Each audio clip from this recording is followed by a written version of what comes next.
நினைவு என்ன? என்னைக்குமே ஒரு நல்ல விஷயம், இதை அனுபவிக்க வேண்டும், அதை நாம் அந்த காரியத்தை செய்ய வேண்டும் என்று சொன்னால் அப்பொழுது உடனே என்ன சொல்றோம் அப்படின்னா, அதெல்லாம் எங்க சுவாமி முடியறது, அதெல்லாம் முடியறதே இல்லை. எத்தனை விரோதிகள் தெரியுமா, அவத்துல எத்தனையோ இருக்கு, நிறைய காரியங்கள், கிரகத்துல நிறைய காரியம், இதெல்லாம் எங்க கேட்க முடியறது, நம்மாலே கேட்க முடியாது. இதைத்தான் முதல்ல சொல்றோம்.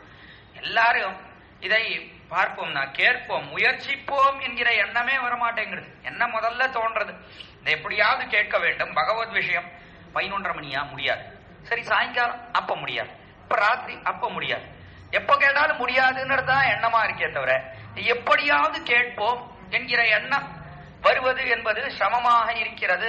ரோகத்துல அதை பார்க்கிறோம். இதை எப்பொழுதும் இதை கேட்க வேண்டும் என்கிற எண்ணம் இருக்கே, அது வருவது ஏதோ ஒரு காலம், எப்படியாவது அதற்கு காலத்தை நாம் ஒழித்துக் கொள்வோம் என்கிற எண்ணம் ஏற்படுவது சிரமமா இருக்கு. அதனாலே இதை அனுபவி என்று சொன்னால் இதற்கு விரோதம் இருக்கே என்றுதான் எண்ணம் எல்லோருக்கும் வந்து சேருகிறது. அதனால இதை எப்படியாவது கேட்கணும், இதை கேட்கும், கட்டாயம் கேட்க வேண்டும். வைஷ்ணவனாக பிறந்தவன், வைஷ்ணவன் நான் என்று சொல்லிக் கொண்டால் அவசியம் திருவாய்மொழி காலக்ஷேபம் கேட்டருள வேண்டும். எல்லாரும் கட்டாயம் கேட்கணும். நாளை கேட்காமல் இருக்கக்கூடாது. நாளை அந்த எண்ணத்தை வளர்த்துக் கொள்ள வேண்டும். ஆக அதைத்தான் இவ்விடத்துல ஆழ்வார் தெரிவிக்கிறார். விரோதிகள் நிறைய இருக்கே, எம்பெருமானை பற்றுங்கோள், சக்கரவர்த்தி திருமானை பற்றுங்கோள் என்று தெரிவித்தால் விரோதிகள் நிறைய இருக்கிறது. எப்படி அவனுடைய குணங்களை அனுபவிப்பது? வீரதீர செயலை அனுபவித்து நீரனோ நாள்கடலை கழுமினே என்று சொல்லிட்டே இந்த நாட்களை போக்குன்னு. ஆனா விரோதிகள் நிறைய இருக்கே, அதெல்லாம் எப்படி போகும் என்பதாக இவ்விடத்திலே கேள்வி. அந்த கேள்விக்குத்தான் இப்பாசுரத்திலே சமாதானம் தெரிவிக்கிறார் என்று காட்டியருள்கிறார் நம்பிள்ளை. மீண்டும் அந்த பங்கியை இப்பொழுது விண்ணப்பிக்கிறேன். சக்கரவர்த்தி திருமகனுடைய வீர சரிதத்தை அனுசந்தித்து, சக்கரவர்த்தி திருமகனுடைய வீர சரிதம், இது ஒரு வீர சரிதம். அவன் ஆச்சரியமா என்ன வீரதீர செயல் சக்கரவர்த்தி திருமகனுடையது. பிறந்தான், பிறந்து வளர்ந்தான், எப்படி சீதா கல்யாணம் நடந்தது, எல்லாமே வீரதீர செயல்தான்.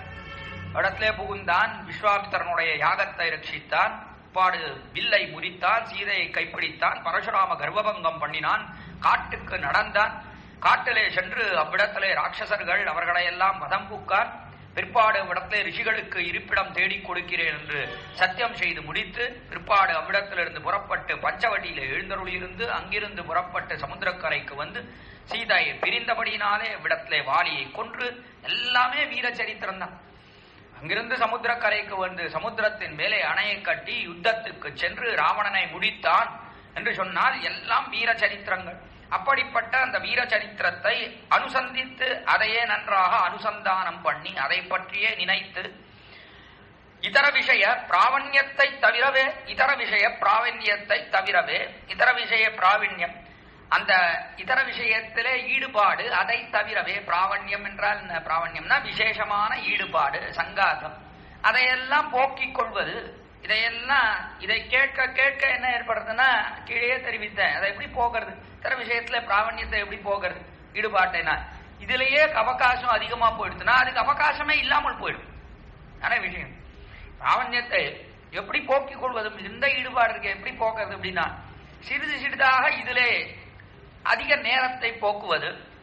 ஒரு நாளைக்கு இவ்வளவு நேரம், அது விஷயம் 1 மணி காலம் என்பதை கொஞ்சம் கூட்டுறது, அப்படி 1.5 மணி காலம், 2 மணி காலம், 2.5 மணி காலம் என்று இதிலே பொழுதை போக்குவது, காலக்ஷேபம் கேட்பது, பிற்பாடு பாசுரங்களை அனுசந்தானம் செய்வது, அப்படியே அதிலே கோயிலுக்கு போறது, அங்கு போய் அங்கே சிறிது காலம் அந்த பாசுரத்தை அனுசந்தானம் செய்வது, அல்லது அங்கு பாசுரம் அனுசந்தானம் செய்யக்கூடியவர்கள் அவர்கள் அனுசந்தானம் செய்வதை கேட்பது, இப்படி பொழுதை அதிலே போக்க போக்க அதை பற்றி சிந்தை பண்ணுவது, இதர புஸ்தகங்கள் நிறைய படிப்பது, சம்பிரதாய புஸ்தகங்கள், மகனியர்கள் எழுதின புஸ்தகங்கள், அதையெல்லாம் கொஞ்சம் கொஞ்ச காலம் படிப்பது, அப்படியே அதிலே பொழுது அதிகம் கழிய கழிய இதர விஷயத்துக்கு பொழுது இல்லாமல் போய்விடும். அதனாலே தன்னடையே ஆசைகள் அதிலே அற்றுவிடும். அதை தெரிவிக்கிறார் இடத்திலே. இதர விஷய பிராவண்யத்தை தவிரவே, அதை தவிர்க்க வேண்டும். இதர விஷயத்திலே ஈடுபாடை தவிர்க்கவே அது போனால் என்று சொன்னால் அப்பொழுது என்ன ஏற்படுறது, அவன்தானே பிரதிபந்தகங்களை போக்கி, அவன் என்ன பண்றான், பிரதிபந்தகங்கள் எதெல்லாம் தடையா இருக்கோ இதிலே அதிகம் பொழுதை போக்குகிறான் என்கிறபடினாலே அவனே தடைகளை போக்குகிறான். அவனே என்ன பண்றான், தடைகள் எத்தனையோ விரோதிகள்லாம் வந்து சேர்றதே அவைகளை எல்லாம் போக்குகிறான், பந்துக்கள் மூலமாகவோ அல்லது இதர விஷயங்கள் மூலமாகவோ. ஏதோ ஒரு மூலமாக தடைகள் வருது, அவனுடைய அனுபவத்துக்கு விச்சேதம் தடைகள் ஏற்படுகிறதே, அதையெல்லாம் அவனே போக்குகிறான். பிரதிபந்தகங்களை போக்கி நித்திய கைங்கரியத்தை தந்தருளும் என்கிறார்.